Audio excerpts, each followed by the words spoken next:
विद्यार्थियों का मेरे YouTube चैनल पर स्वागत है। उम्मीद करता हूँ कि आप सभी बढ़िया हैं और बारिश का मज़ा भी ले रहे हैं। क्यों आलिया? बारिश का मज़ा नहीं कर अच्छा लगा? कितना अच्छा लगा? ठीक ठीक है खुशबू, ठीक। चलिए देखते हैं, आज हम गति के नियम को हम आगे देखते हैं। आज हम पढ़ेंगे बेटा न्यूटन के नियम। हमारा जो चैप्टर है वो क्या है, गति के नियम पर है। और कल हमने क्या क्या देखा था, लॉ ऑफ मोशन। आज हमारा हेडिंग है। और बेटा हम कल क्या क्या देखे थे, तो हम बताए थे कि इनर्शिया क्या है, आप सभी समझ गए। और फोर्स क्या है। देखो फोर्स क्या होता है बेटा, फोर्स किसी भी चीज को चेंज कर देता है, चाहे किसी का डायरेक्शन हो, किसी की रेस्ट कंडीशन में हो, या कोई मोशन कर रहा हो, मतलब यदि कोई गति कर रहा है मुस्कान, यदि कोई बेटा स्थिर है, या किसी की दिशा को बदल देता है, उसे हम बल कहते हैं। मतलब बल का काम है परिवर्तन करना, चेंज करना। लेकिन इनर्शिया का क्या काम है कि वो जैसा है वैसा वो बना रहना चाहता है। जड़त्व तो क्या कहता है कि मैं जिस कंडीशन में हूं मैं उसी कंडीशन में रहूंगा। आ रहे समझे, इनर्शिया को वही काम है ना कि जो चल रहा है वो चलते रहेगा, जो स्थिर है वो स्थिर रहेगा। मतलब ऑटोमेटिक स्वतः ही उसमें क्या नहीं होने वाला है, चेंज नहीं होने वाला है बेटा, उसको जड़त्व होता है। और बल क्या होता है, जो किसी भी चीज में परिवर्तन ला दे, चेंज कर दे। समझ में आया ना। न्यूटन नामक वैज्ञानिक ने जो है गति से संबंधित 3 नियम दिए थे बेटा। कितने नियम, क्या न्यूटन के नियम, ठीक है, आपने बचपन में पढ़ा होगा या सुने होंगे न्यूटन के नियम। ठीक है, पहला जो नियम है इसको आप जड़त्व का नियम से ही समझ सकते हैं। क्या समझ सकते हैं इनको, जड़त्व का ही नियम। ठीक है, न्यूटन का जो पहला नियम है, ठीक है, गति संबंधित जो प्रथम नियम है, इसको आप जड़त्व का या लॉ ऑफ इनर्शिया भी समझ सकते हैं। गैलीलियो नामक वैज्ञानिक ने इसको गैलीलियो का भी नियम कहते हैं, क्योंकि उन्होंने भी एक कॉन्सेप्ट को दिया था गैलीलियो ने। तो आप उस तरीके से इसे समझ सकते हैं। ठीक है, आ रहा है समझ में। तो देखिए प्रथम नियम क्या है बेटा न्यूटन का, तो आप ये बोल सकते हैं कोई भी ऑब्जेक्ट है बेटा, हम जो इनर्शिया पढ़े थे ना, सपोज दैट ये एक ऑब्जेक्ट है, ये ऑब्जेक्ट है, ये क्या है बेटा, ऑटोमेटिक खुद में जो मैं बोला वही चीज इनर्शिया, मतलब पूरा जो है इनर्शिया का लॉ इसमें यूज होगा। प्रथम नियम ये कहता है कि यदि कोई वस्तु स्थिर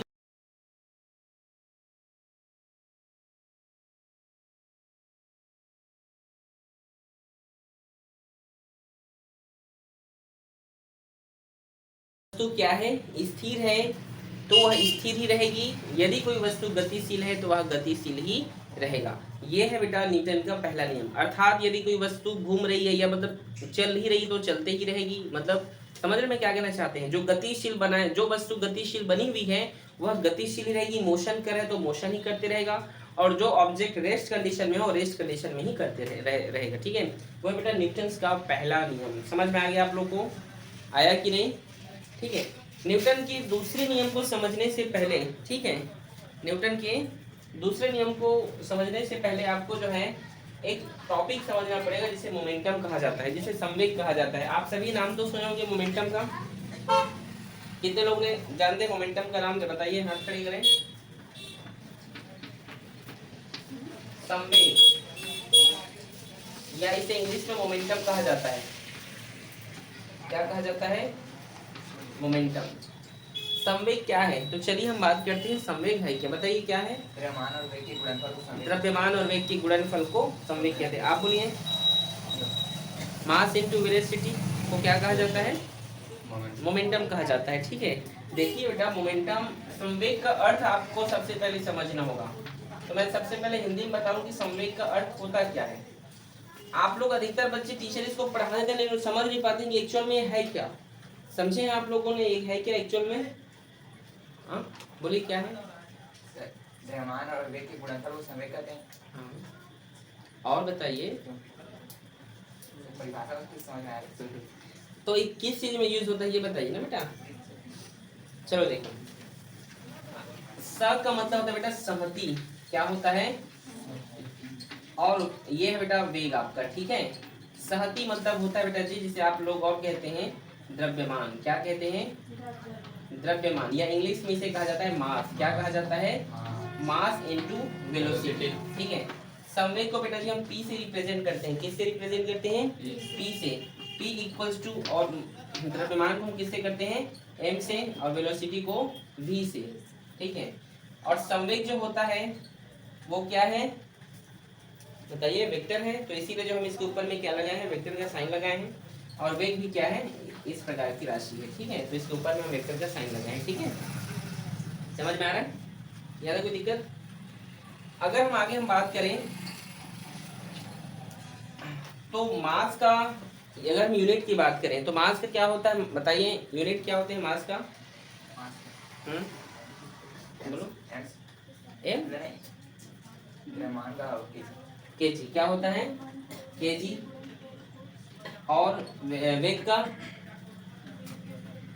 मीटर प्रति सेकेंड ये होता है ना, या एम एक्स इनवर्स लिखिए उसको, ठीक है, दिखाई दे रहा है, ठीक है ना।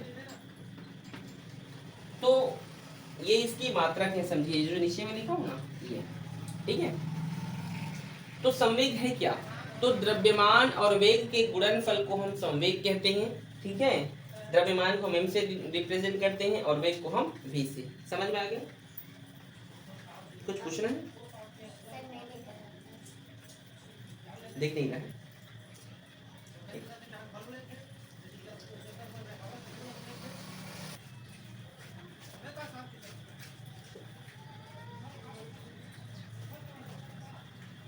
चलिए हम कुछ इसमें स्पेशल कंडीशन पढ़ते हैं, ठीक है। तो स्पेशल कंडीशन की ओर हम चलिए आगे बढ़ते हैं। इसका स्पेशल केस बहुत जरूरी है बेटा, ठीक है। तो स्पेशल केस हम यहाँ पर देखते हैं इसके।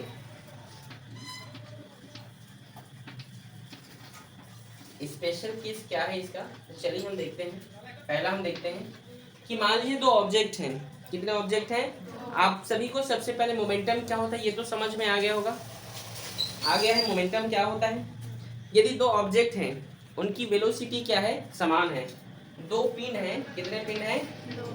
दो पिन है, दो ऑब्जेक्ट हैं जिनके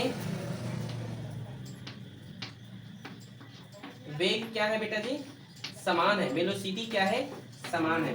मतलब एक संवेग हमारा p1 क्या है, m1, और v मतलब उनका क्या है, वेलोसिटी समान है। दूसरा चीज हम बात करते हैं p2, दूसरा जो संवेग है m2 और v, वेलोसिटी आप यहाँ पे समान लिखते हैं तो सभी v जो है 1 2 नहीं लिखाएगा, वो v ही रहेगा।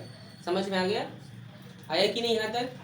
हम एक केस पर पढ़ रहे हैं। केस में हम ये देख रहे हैं कि मान लीजिए दो पिन है, पिन मतलब दो ऑब्जेक्ट, एक ऑब्जेक्ट ये है, दूसरा ऑब्जेक्ट ये है, सपोज है, ठीक है। इसका जो मास है ये m1 है, इसका मास m2 है, लेकिन इनकी वेलोसिटी क्या है, v, ये इक्वल है। समझ में आ गया? मैं कहने का मतलब ये है कि ये कार है, ये क्या है, ये कार है, तो ये क्या है, ये ट्रेन है। ये दोनों जो है 100 की स्पीड से जा रहे हैं, ये भी 100 की स्पीड से, ये भी 100 की स्पीड से। इनकी वेलोसिटी इक्वल हुआ कि नहीं? लेकिन दोनों का मास डिफरेंट हुआ। कार का मास कितना होगा ज्यादा से ज्यादा 2-3 क्विंटल, ठीक है, और ट्रेन का वो तो टन में रहेगा वो, ठीक है। यस और नो? ट्रेन देखे हो? 11वीं क्लास में है आप लोग, ट्रेन देखे भी है कि नहीं भाई? पहले पूछ लेता हूँ, कई लोग देखे नहीं। हाँ, बाज रहा है, हॉर्न दे रहा है, वाह प्रीति, वेरी गुड। ट्रेन बाज रहा है सर का, ठीक है बेटा, ठीक, आवाज कर दे, हॉर्न बजा रहा है, ठीक है। चलो देखो, चलिए देखिए, हंसा देती है प्रीति, नहीं। अब हम यहाँ पर हम क्या कर रहे हैं, उसको हम दोनों यहाँ पर भाग कर दे रहे हैं, ठीक है। P1 P2 का हम क्या कर दे रहे हैं, भाग कर दे रहे हैं। तो P1 P2 बराबर होगा बेटा जी M1 M2, होगा कि नहीं? v भी लिखाएगा तो v भी कैंसिल हो जाएगा, तो लिखूं कि रहने दो? समझ जाओगे कि नहीं? लिख दो, समझ जाओ बेटा, b और b कैंसिल हो गया भाग करने पर। इसको इक्वेशन नंबर 1 माना हूँ, इसको इक्वेशन नंबर 2, ठीक है। ये इक्वेशन 1 है और ये क्या है, इक्वेशन नंबर 2। और इन दोनों को जब मैंने भाग किया तो भाग के तो v और v क्या हो गया, कैंसिल हो गया।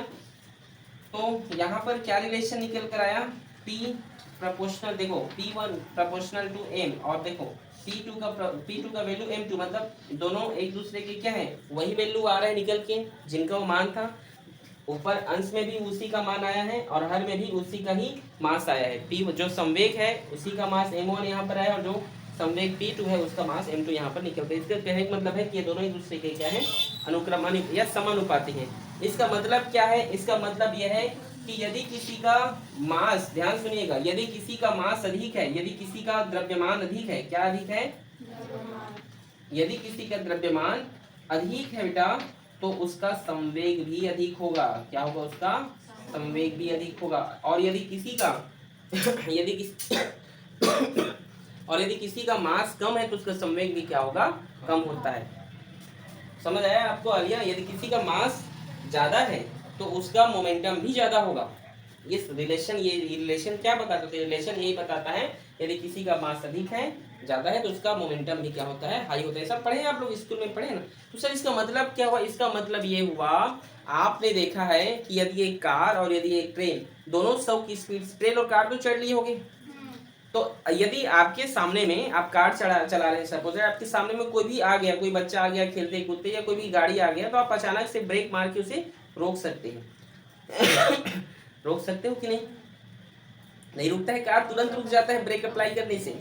क्यों रुकता है? क्योंकि अभी हमने इस रिलेशन में पढ़ा है कि जिसका मास कम रहेगा उसका संवेग भी कम रहेगा।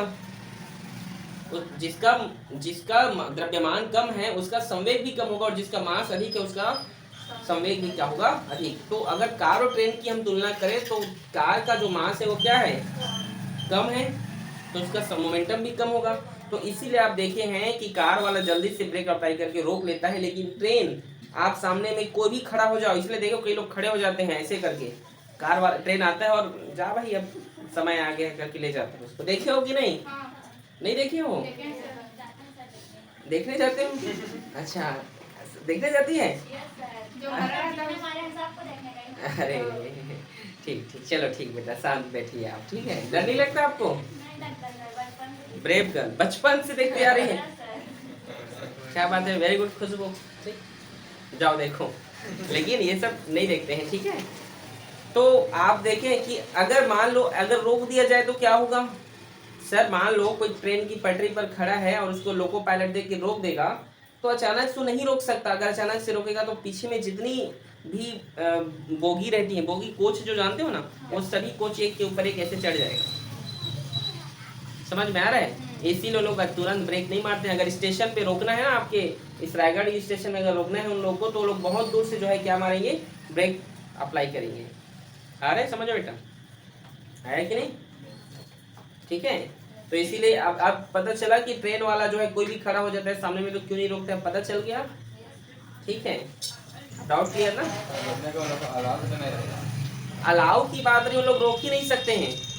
नियम वो कहता है कि उसका मास अधिक है, और मास अधिक है तो वो रुक नहीं सकता है। ठीक है, अचानक से नहीं रुक सकता, क्योंकि उसको रोकने के लिए और ज्यादा फोर्स की भी जरूरत पड़ेगा। उसको रोकने के लिए ज्यादा फोर्स भी लगेगा, और तुरंत उतना फोर्स वहां पे लगेगा नहीं भाई।